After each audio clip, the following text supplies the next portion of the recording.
Você vê que hoje em dia, você veja o número de pessoas que acreditam hoje que elas podem transformar o mundo. Cada um deles é o Raskolnikov. Nenhum deles pode transformar o mundo de maneira alguma. Nenhum deles pode ter um milésimo do poder que imagina ter. De algum modo, é como você olhar tudo sob a categoria da única certeza que existe, que é a certeza da morte. Quer dizer, você sabe que você vai morrer um dia, você sabe que no instante em que você morrer, a sua vida não poderá sofrer mais transformações, sabe que você terá alcançado a sua forma completa e definitiva, simbolizada, como eu já lhes disse, no caixão de defunto, caixão sextavado, que imita, simboliza os 6 dias da criação e, portanto, o fim do ciclo de transformações. Né? Então você olhará a vida sob o aspecto dessa forma final que você terá adquirido no instante da morte. Então, evidentemente, tudo o que é transitório será olhado à luz do que é definitivo. Sem isto, toda a pretensão de conhecimento, de moralidade, de conduta certa, etc., etc., é tudo ilusão, é tudo imitação, é tudo frescura. Tá certo? É tudo uma futilidade imensa. Então, a capacidade de perseverar nesta atitude descrita aqui pelo Louis Laverne é que é a coisa, vamos dizer, a atitude central no aprendizado da filosofia. E ela é, na verdade, é um exercício psicológico, um exercício espiritual e não um aprendizado por leitura. Não se trata de um estudo, mas de uma prática espiritual. E é precisamente isto o que, quando falta, torna as filosofias, vamos dizer, exercícios de futilidade, que podem até servir para outras finalidades de ordem mais externa, sociológica, política, etc., etc., mas que escapam formidavelmente de tudo aquilo que define e dá valor à filosofia. Tá certo? Então, eu desejaria que os alunos desse curso, desde o início, entendessem isto. É claro que a preparação para o exercício filosófico exige uma quantidade de estudos enorme.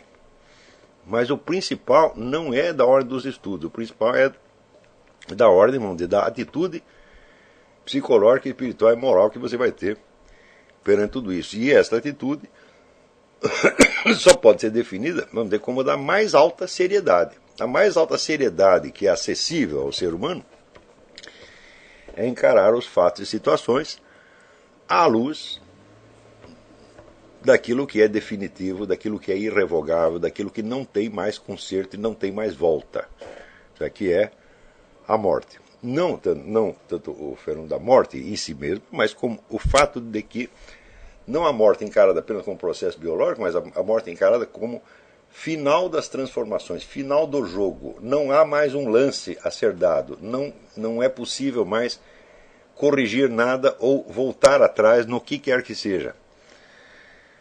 Note bem que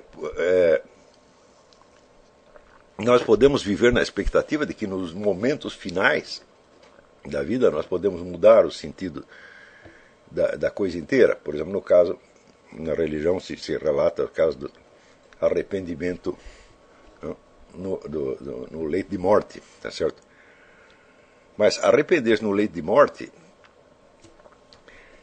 é apenas garantir para você um lugarzinho na vida post-mortem. Não vai mudar retroativamente a sua vida nesta terra. Tá certo? Então você sabe que o seu destino post-mortem não depende em você de absolutamente nada. Tá certo? Mas a forma da sua vida terrestre depende. Mas a forma dessa vida terrestre depende de você na medida em que você a encare à luz do fato da morte e à luz do fato da vida após a morte. Tá certo?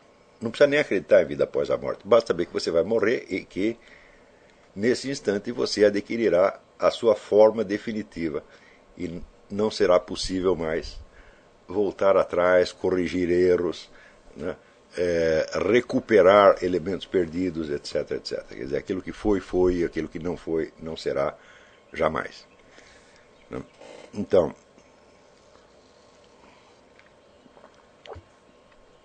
uma verdadeira seriedade e sinceridade só é possível nesse nível, porque o resto é tudo futilidade. O resto, quando você está agindo não à luz e sob a inspiração deste conhecimento, dessa recordação, mas está agindo em função de expectativas do momento, essas expectativas são o quê? São a opinião dos outros, são, vamos dizer, os seus próprios desejos, ilusões, etc, etc. É a pressão, peer pressure, como eles chamam aqui, a pressão dos colegas, tá certo? É a pressão da família, é a pressão do emprego, é a pressão do patrão, é qualquer porcaria externa, perfeitamente transitória, tá certo?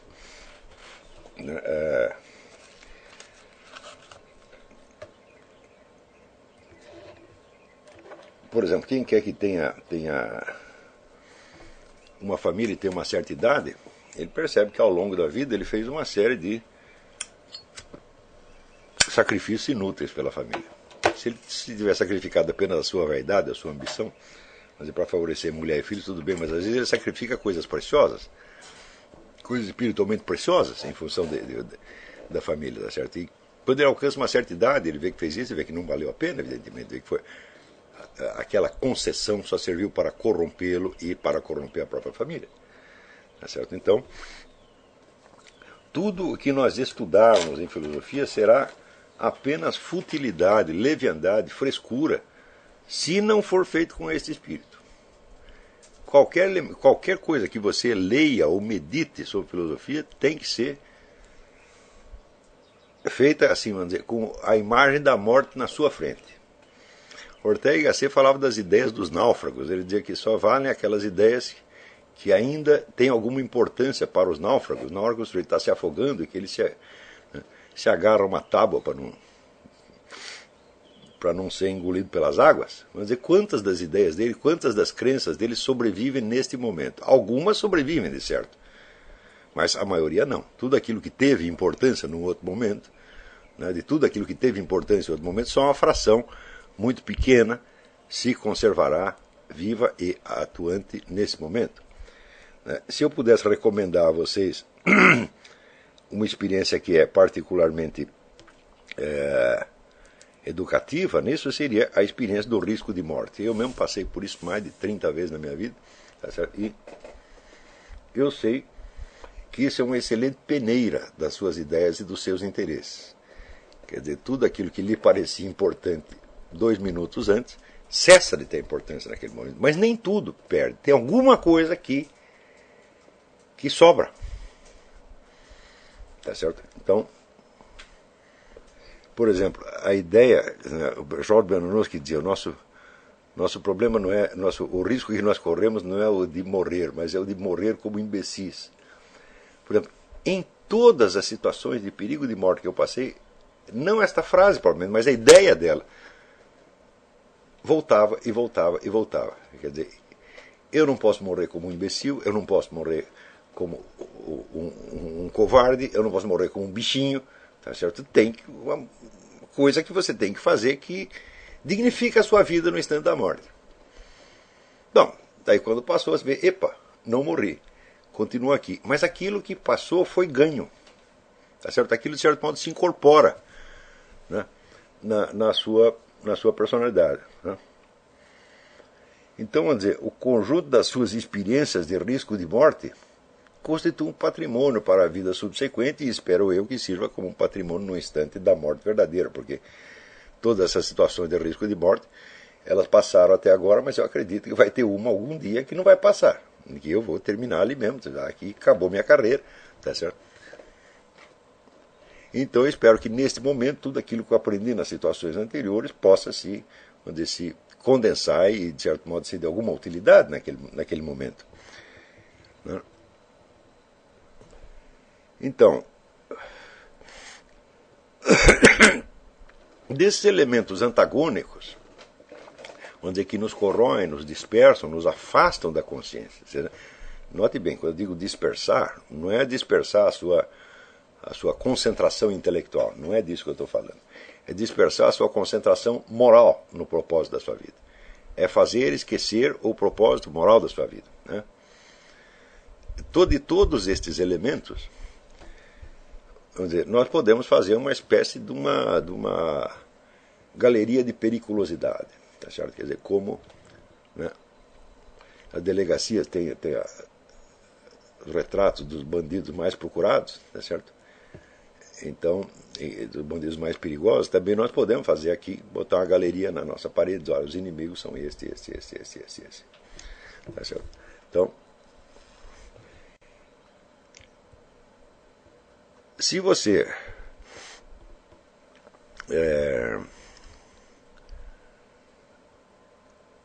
ler os clássicos da educação cristã, da literatura moral cristã, você verá que, em geral, eles apontam, como Santo Agostinho, os primeiros padres da igreja, tal.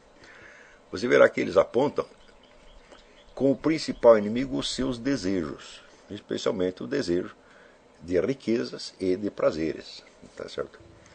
Porém, muito tempo transcorreu desde a época de Santo Agostinho. Muitas coisas mudaram, tá certo? E as situações hoje que se impõem, vamos dizer, a um cidadão de classe média no meio urbano são muito diferentes daquelas que se ofereciam, vamos dizer, a um filho de nobre ou a um estudante, seja na antiguidade, seja na Idade Média, tá certo? Em primeiro lugar, vamos dizer, a pressão do meio social aumentou terrivelmente. Nós hoje não somos mais capazes de conceber a atmosfera de liberdade que essas pessoas desfrutavam na antiguidade, na Idade Média. Quer dizer, um estereótipo, né, que percorre a nossa cultura, e que acredita naquele mito crotiano de que a história da liberdade crescente, né, imagina que hoje nós temos liberdades civis, direitos civis, etc. Isso aqui os caras não tinham naquele tempo, então, que eles viviam oprimidos. E muito bem, esta liberdade crescente, ela reflete a história jurídica, não a história social. Juridicamente falando, nós conquistamos um monte de direitos. Não é isso? Mas o jurídico é apenas aquilo que vale nos tribunais, não é aquilo que decide a nossa conduta no dia a dia. O que decide a nossa conduta no dia a dia é, vamos dizer, a organização econômica da sociedade, a estrutura física das cidades onde nós vivemos. Tá certo? Você não pode esquecer que até uma certa época a maior parte das pessoas trabalhava em casa ou muito perto de casa.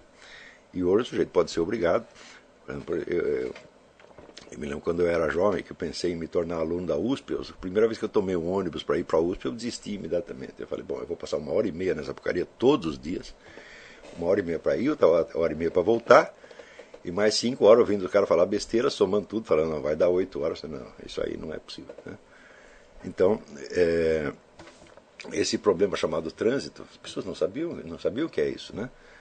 Então, você não é capaz de imaginar o sujeito saindo num cavalo ou num carro de boi, encontrando um congestionamento de cavalos e não conseguindo chegar no seu emprego, né? Seja no Império Romano, na Idade Média, essa situação é inconcebível. Quer dizer, o conjunto de pressões externas que caem sobre a nossa vida é hoje imensamente maior do que foi em qualquer época anterior. Quer dizer, nós podemos datar, vamos dizer, a organização moderna da sociedade, começa vamos dizer, como sociedade industrial. Hoje não estamos mais na sociedade industrial, já disse que é a sociedade de serviços, mas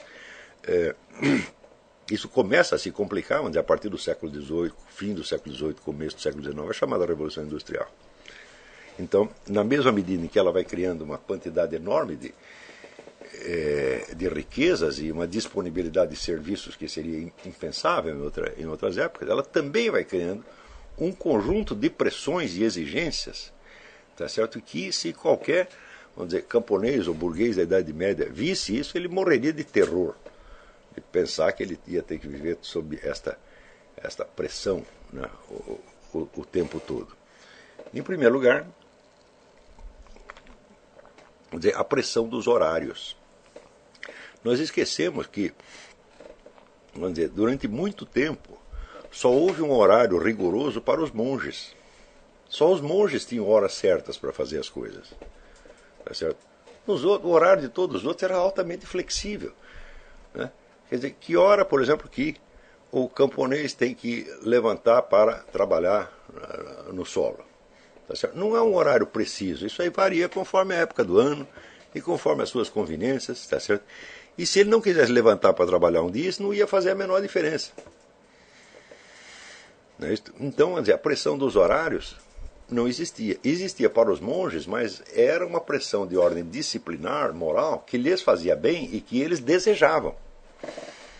Não é isso? Então, o monge tinha que dormir pouco. Ele, digamos, ia dormir 10 horas da noite, quando era 3 horas da manhã, tinha que acordar, né, para rezar. Daí rezava, voltava a dormir um pouquinho, daí acordava para tomar o café da manhã.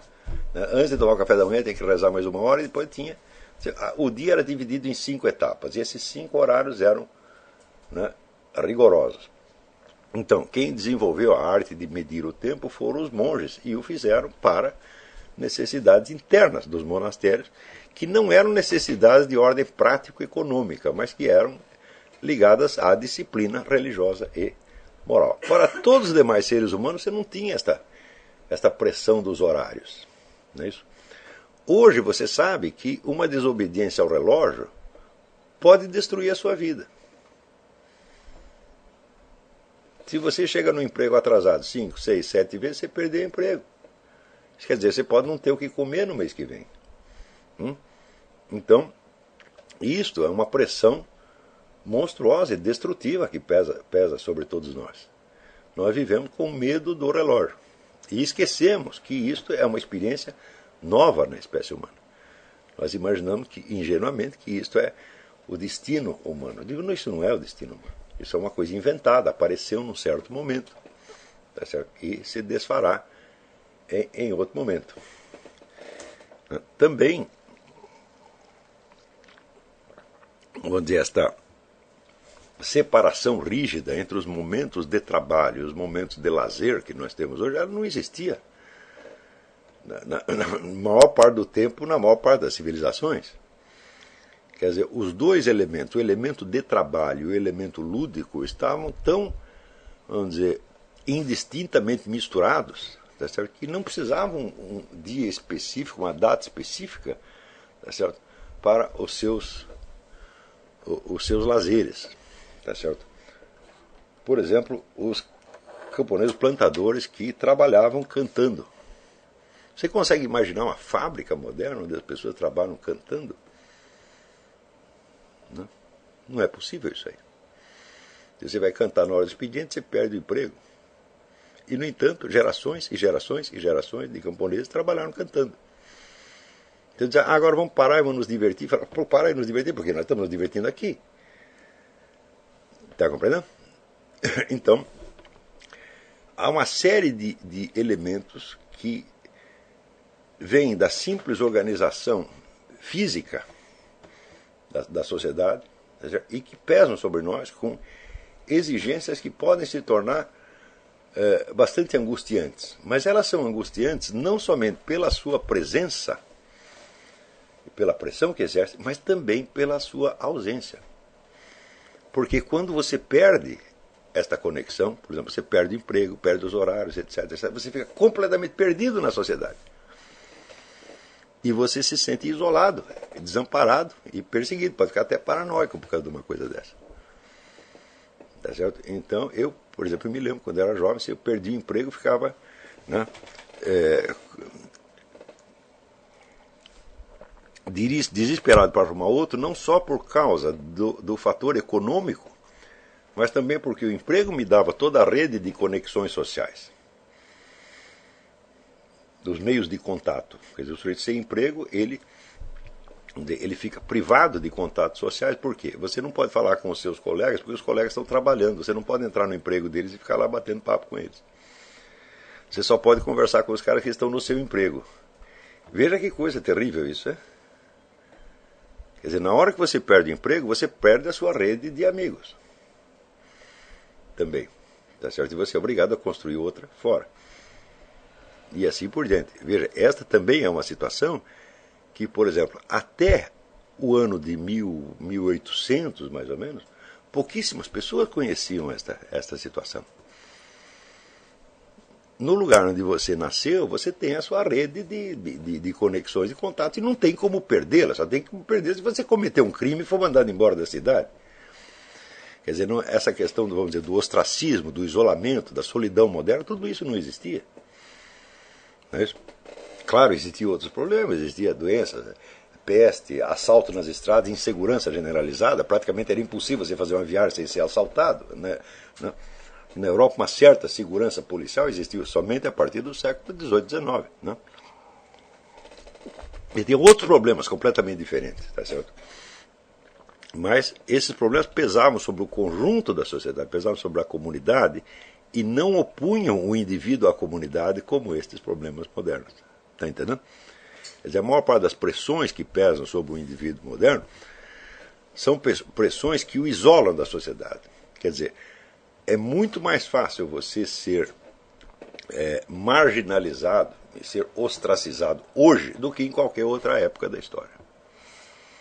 O número de pessoas, né, que numa cidade grande como São Paulo ou Rio de Janeiro se sente marginalizada, separada, solitária, é enorme, é imenso. Tá certo? Isto nunca existiu em nenhuma outra época da história humana. É um fator novo, tá certo? E como é um fator novo, ele não faz parte da natureza humana, e a natureza humana não está automaticamente habilitada a lidar com essas situações. Tá certo? Então, todos estes elementos são forças de alienação. Mas por isto mesmo, justamente porque elas, vamos dizer, se interpõem entre você e os seus sonhos, você e seus objetivos, você e seus valores interiores, por isso mesmo elas constituem um desafio que só pode ser enfrentado mediante um esforço individual extra. Esforço individual extra de quê? De você juntar os caquinhos da sua existência, tá certo? E tentar restaurar a unidade da sua consciência. Tá certo? Então, isso quer dizer que esta preocupação que está falando aqui o Louis Lavelle, tá certo? Ela também só aparece para um grande número de pessoas, vamos dizer, na modernidade, não aparece antes. Por quê? Porque os fatores de antagonismo, os fatores de demolição da unidade interior não eram tão prementes e tão ameaçadores quanto são na sociedade moderna. Tá certo? Nós podemos dizer que na modernidade, justamente na medida em que aparecem esses fatores antagônicos em grande número, se desenvolve, por exemplo, quando se desenvolve o gênero romance, que é um gênero característico do século XIX, claro que houve precursores, mas o romance é o gênero do século XIX, né? É onde vai aparecer ali, entre o fim do século XVIII e começo do século XIX, é onde vai aparecer ali Henry Fielding, Walter Scott, Balzac, etc., que vão definir mesmo o gênero. O romance é essencialmente a história de uma alma contra a sociedade. Quer dizer, o herói do romance é sempre alguém que tem algum problema com a sociedade. Alguém que não se encaixa na sociedade. Ou porque ela é complexa demais e ele não a entende, tá certo? Ou porque, ao contrário, ele crê que ela o rebaixa e ele não aceita esse rebaixamento, ele quer se sobrepor, quer vencer a sociedade, como é o caso Raskolnikov no Crime e Castigo, tá certo? Ou Rastignac nas Ilusões Perdidas de Balzac. Né? Então, vocês veem que o surgimento de todo um gênero literário, que é o gênero mais importante dos últimos dois séculos, é definido, né, pela inexistência de harmonia entre o homem interior e a sociedade. Isto também é uma coisa que é desconhecida nos séculos anteriores. Né? Então,